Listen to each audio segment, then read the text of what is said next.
Hey guys, nothingwire.com, and you're looking at the new Lenovo S660. So it's part of the S series that denotes style, metallic, all metal designs, kind of elite smartphones. So we're gonna have a look at the packet first. You see that's the phone. You're also supposed to get a free magic cover. We'll see. Long battery life, 3000 mAh. So lightweight aluminum design, and you have a MediaTek 1.3 gig quad core processor. Here you have some import and marketing related information. You see the MRP 14,999, but you'd get it for about 11,240 on Amazon.in or about $184 on Amazon.com. You see it's a pretty heavy phone, over 400 grams, nothing much on this. It's titanium color, and mostly titanium is available. I'm not sure if other colors are available at all. So let's go ahead and quickly unbox this device.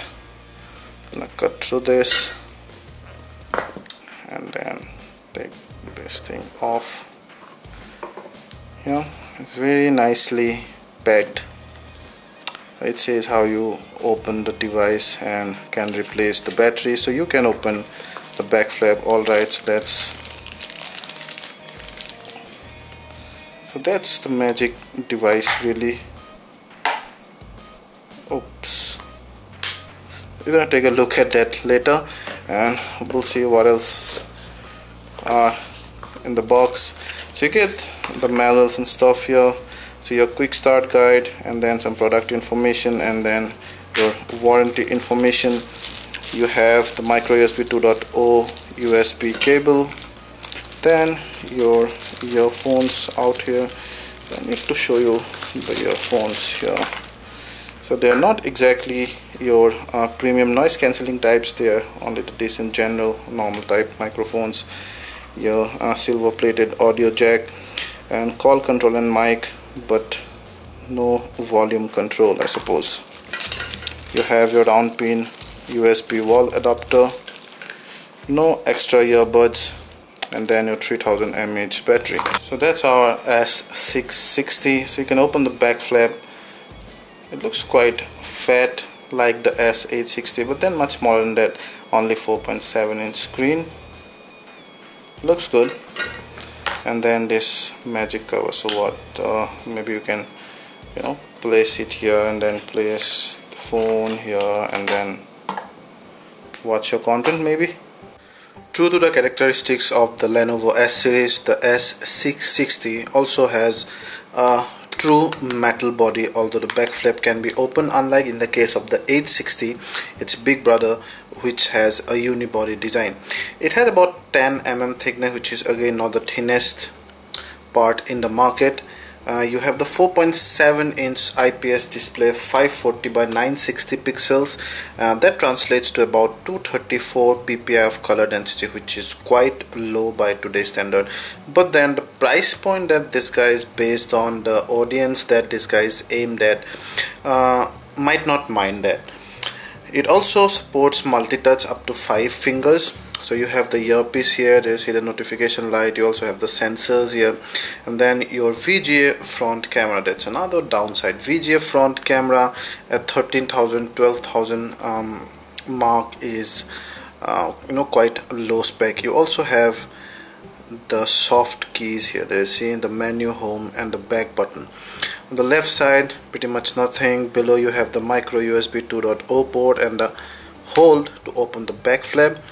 Power button and the volume rocker, they give amazing feedback. Damn nice metal button on a metal body. And then you have the 3.5mm jack. Behind you have the 8MP autofocus camera, a noise cancelling mic on top, your LED flash, the Lenovo branding, and the speaker grill here. So you can open this, and because it's metal, you just be careful a bit because you might end up hurting your nails, because this thing is pure metal and it's very, very tough. It's not like plastic. Inside you have the battery there, and on top you have space for micro SD card and then 2 SIM card slots, one on top of another. So it supports up to 32 GB of external memory in addition to the already available 8 GB internal. It also has 1 GB of RAM. So overall the phone looks quite stylish and classy, the Lenovo S660, although the screen is very glossy. There you can see it attracts a lot of fingerprints. However, I have a screen guard on, but even when I don't have that on, after some usage you'll find that the screen will attract a lot of creases and smudges, but not the back side, because the back side has a very nice brushed metal aluminum finish that gives a good hold, looks good, and also does not attract any fingerprint. So overall, great looking device. Yeah, although you'll find the 4.7-inch 540 by 960 pixel resolution display is quite bright, but then it pixelates the icon. So if you look closely on these icons and particularly in the round areas like this camera for example, then you would see that they kind of pixelate a bit.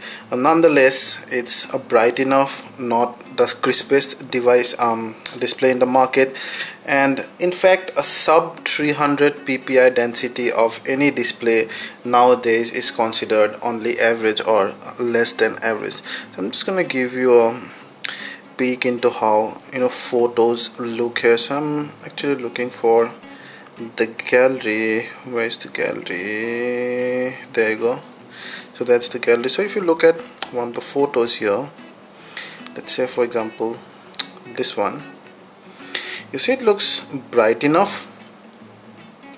However, if you look closely, then you would see that the picture pixelated. If you see here all this stuff, but the brightness and all are fine, and even the viewing angle actually are very, very good. So I like the viewing angle particularly of this Lenovo S series. We were quite impressed with the viewing angle of the S860, and this guy also might be having that same 180 degree technology, I don't know, but you can almost view the screen even from here. So you can actually watch a movie or whatever image or any media with your friends who are looking at an angle on this phone, and you wouldn't have any problem because of this. So we'll just run a video to see how it performs on video actually.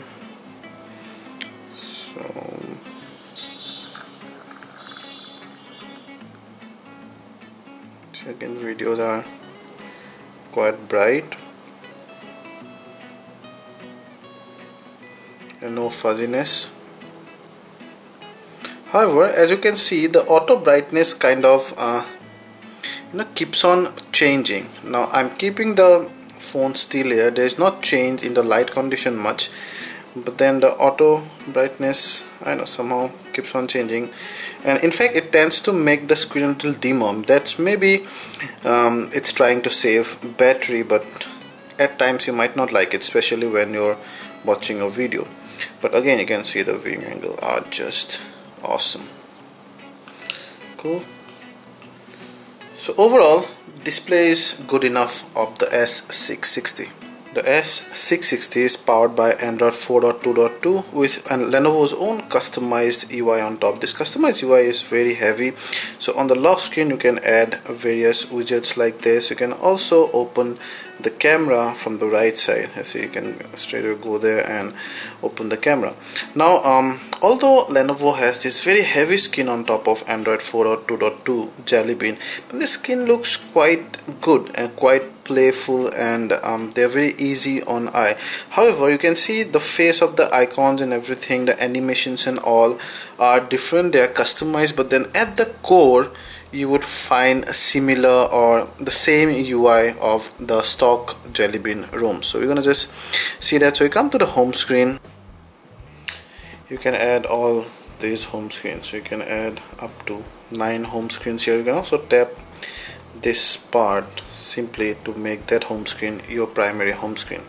So you see your menu items. Long pressing on this and you will find a recent app menu.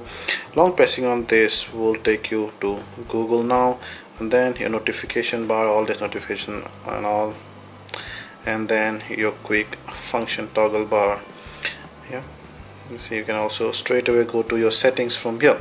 So you have SIM management because this guy supports 2 full-size SIM cards, and then your connection settings. You can see the storage here, You can see about this much of total storage. Comes with 8 GB storage, but you get just over 4 GB available, and we have installed a lot of big games, so that's why you see such small storage, but you would get just under about 5 GB of storage.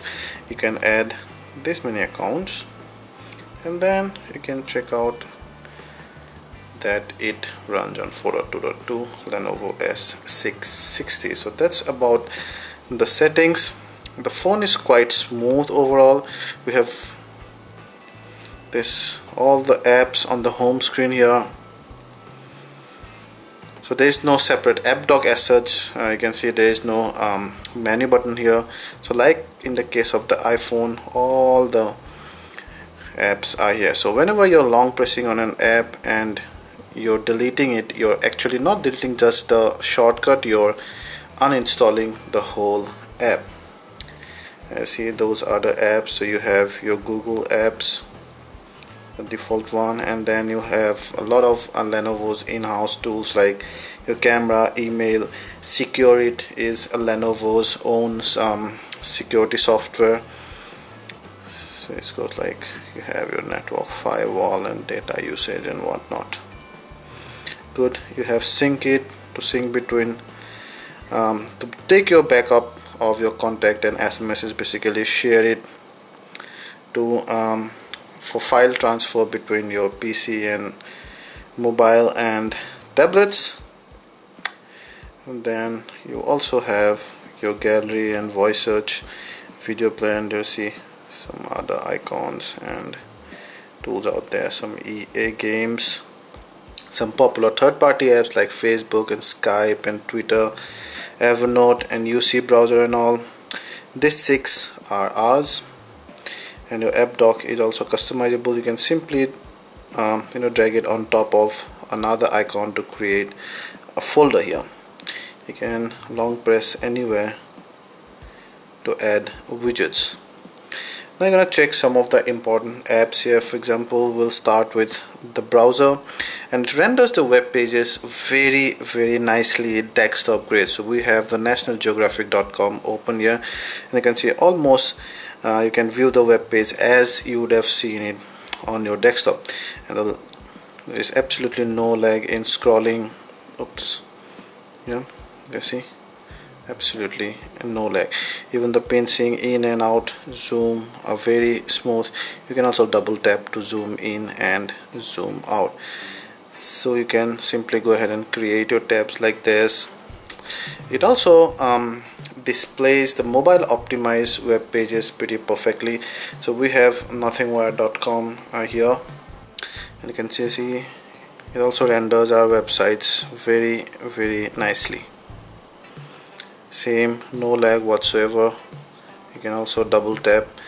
This browser by default does not support flash playback out of the box, by the way. We also did an HTML5 test, and it scores a very lowly 406 out of 555.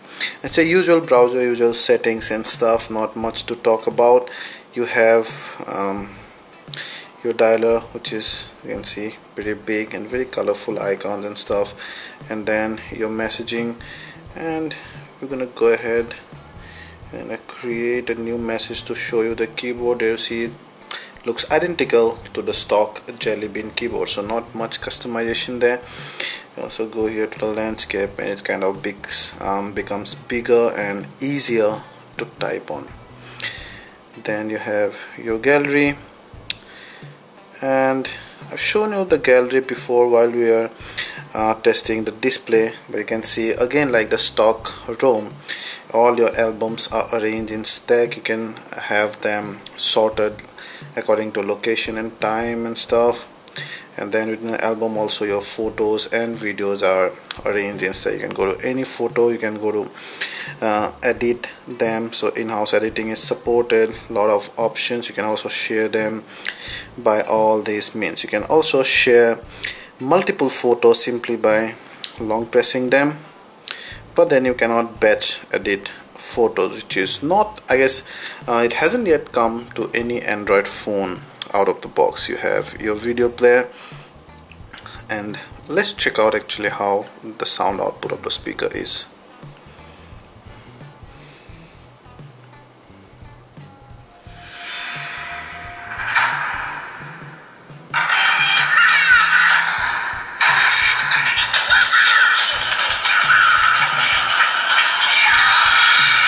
quite loud but a bit shrieky.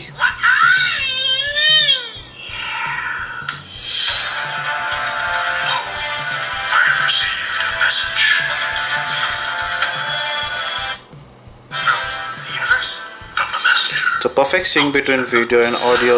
The blacks are very dark. The IPS screen is quite bright here. And it plays a full HD video perfectly without any lag, any slowdown. See, very nice rendition of colors.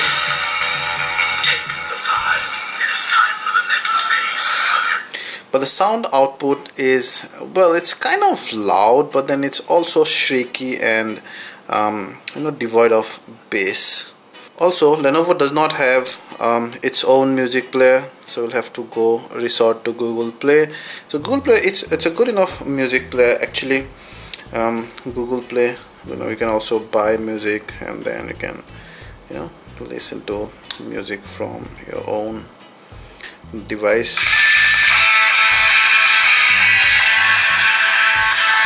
Nothing much to talk about the Google Play interface. You all have seen it somehow.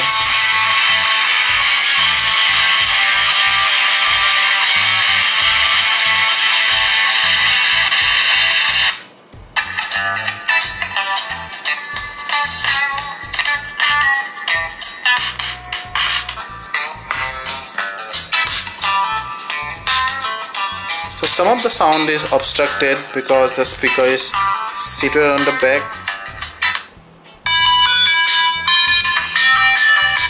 There, see, it's shrieky. Although loud, it's shrieky and devoid of bass. So that's your multimedia output. The output via the earphones are also not of premium quality, but then they are at least better than the speakers. The camera interface of the S660 is pretty much the standard Lenovo interface. You see, so you have some modes here: your normal mode, HDR, and a portrait, panorama, multi-angle, and some other scene modes and every stuff. Then you can switch between your VGA front camera, you see, and between the 8MP back camera with that, and then your flash settings here. Start taking photos by this. There, see.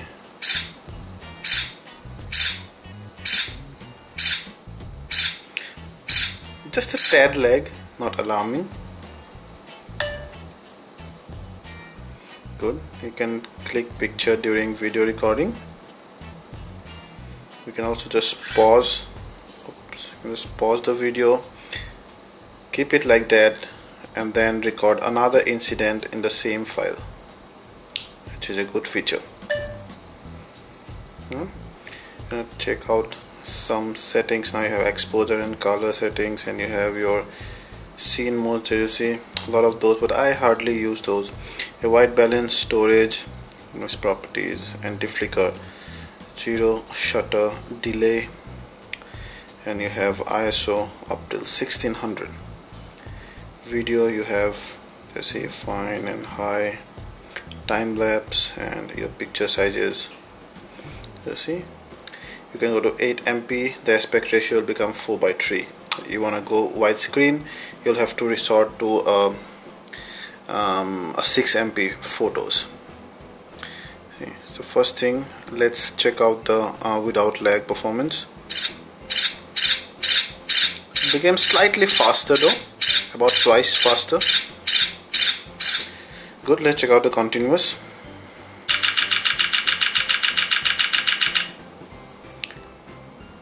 About 6 FPS, but it never actually clicked 40 picture. I don't know. Let's see again. You see, it's actually not clicking 40 pictures, but it says it's saving 40 pictures. I don't know. So 28 and 4 are more than 100. So yeah, it is taking 40 picture, but then from the frame rate does not look like it's actually clicking 40 picture. But So the image quality under enough light, the color rendition is good, the saturation and hue are not overdone.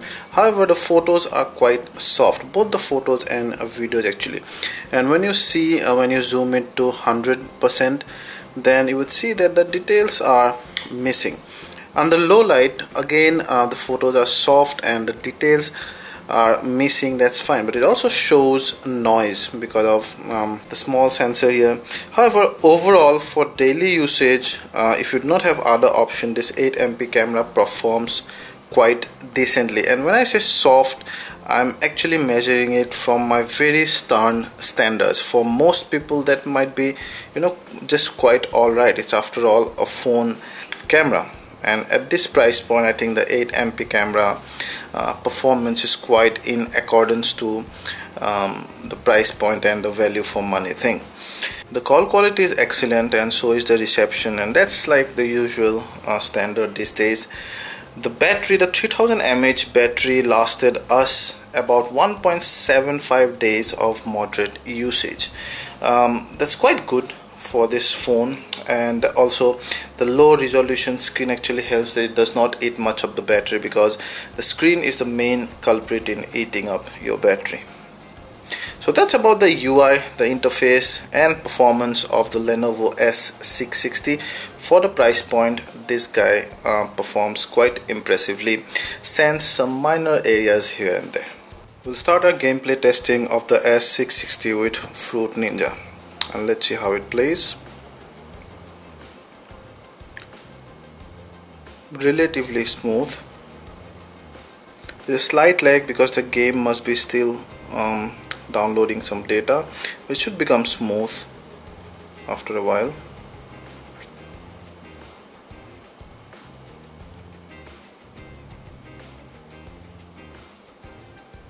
You see, it's quite smooth. And again, the screen automatically decreases the brightness, and I don't know why.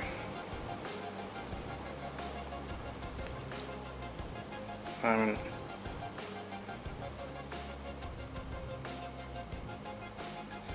water droplets show just fine. Reacts to my transactions just fine.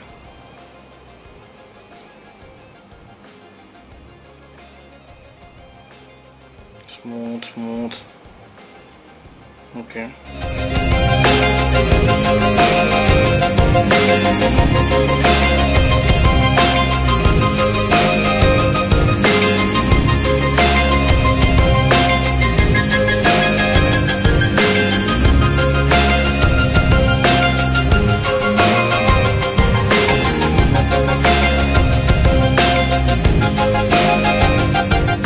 See how it performs in closed environment.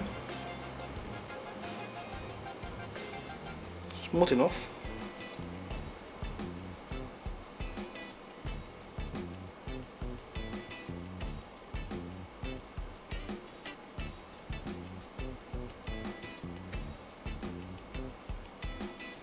Yeah, so smooth. FIFA 14 next. Nice animation, smooth. Let's keep these. Straight away get on with the game now.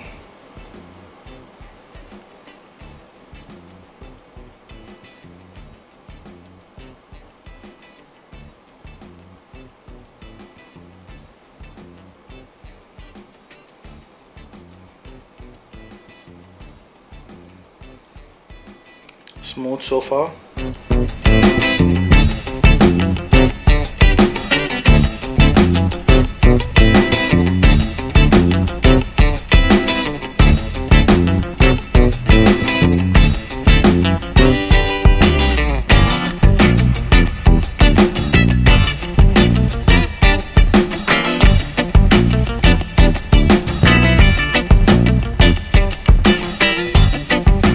Sliding in smooth.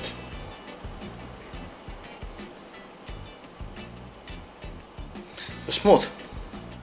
Dungeon Hunter 4, and the MediaTek processor is performing pretty impressive. Only 1.3 gig, but good. It's no more the old underperforming MediaTeks. They are now almost at par with the mainstream processors, and I like that really.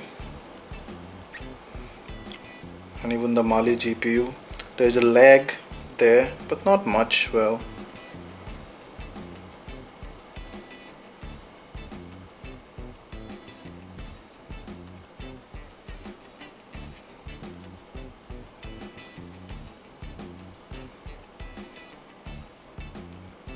they see again there's a lag.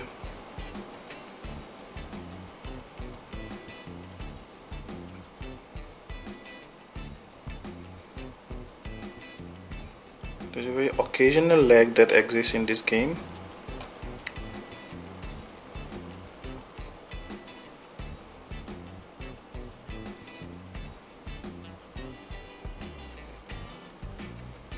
It's playing smooth right now. Let's see how far it goes like this.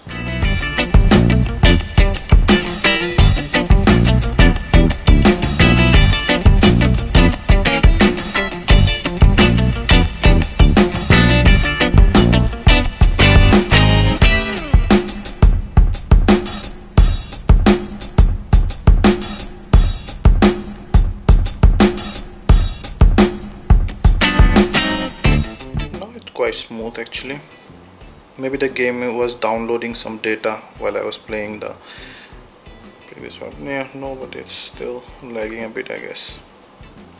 Yeah, so the Dungeon Hunter 4 lagged just occasionally. Last game test is Asphalt 8. Let's skip this. There's slight lag in the animation. I just have a feeling this game will just lag a bit. Running smooth so far. There's still a lot to see in this game.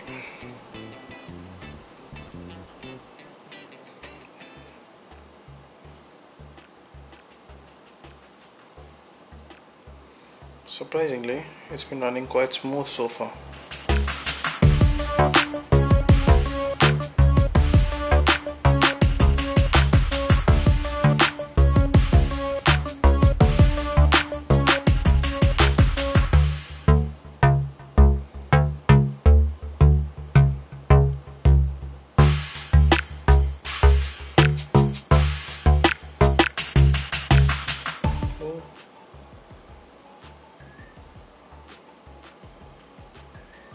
Oh, there's a slight lag there, but overall I am pretty happy till now. The animations are also good.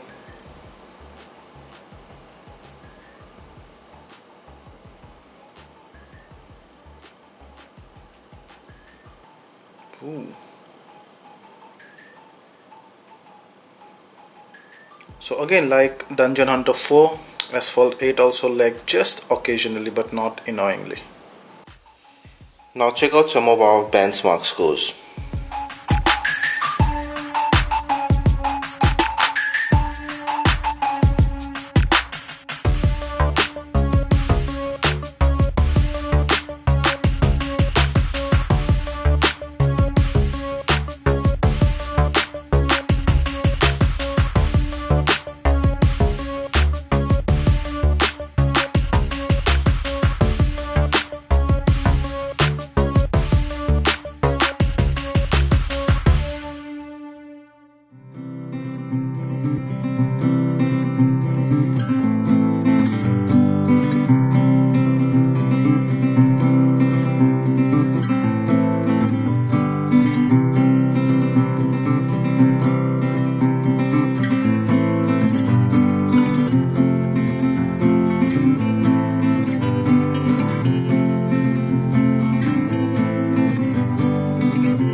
Before deciding whether you should get this device, let's talk about some good and some bad things. So the pros, number one and the biggest one probably is the beautiful metallic body.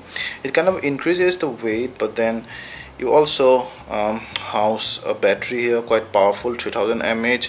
But this all metal construction is very comforting you know that probably you're not gonna break, or this it does not look and feel cheap, and also this brush metal aluminum look kind of very classy.